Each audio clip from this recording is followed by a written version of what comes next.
70s 80ஸ்லேருந்து பழைய காலத்து மெத்தடில் செய்யக்கூடிய ஹோட்டலோட ஒரு ரெசிபி தாங்க. நல்லா லெக் பீஸ் எல்லாம் போட்டு காரசாரமான ரெட்டிஷாக ரொம்ப சூப்பராக இட்லி பொரிக்கு அவ்வளோ அருமையாக இருக்குங்க. அந்த ரெசிபி பார்க்கலாங்க.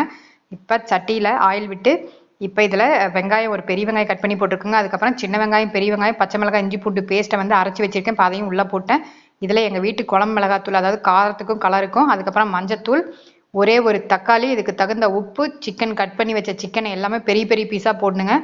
ஏன்னா பழைய காலத்தில் விறகடுப்பில் வேக வைப்பாங்க. இன்னைக்கு கேஸ் அடுப்பு வந்துருச்சு.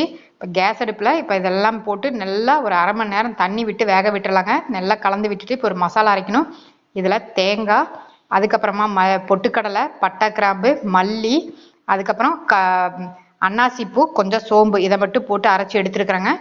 இப்போ இதை நல்லா தண்ணி விட்டு குழம்பு வந்து ஒரு 15 நிமிஷம் நல்லா வெந்துருச்சு. இப்போ அரைச்ச விழுதை போட்டு லாஸ்ட்டாக எண்ணெய் பிரிஞ்சு வந்ததுக்கப்புறம் மல்லித்தலை, கருவேப்பிலை தூவி இறக்கணும். பழைய காலத்து ஸ்டைலில்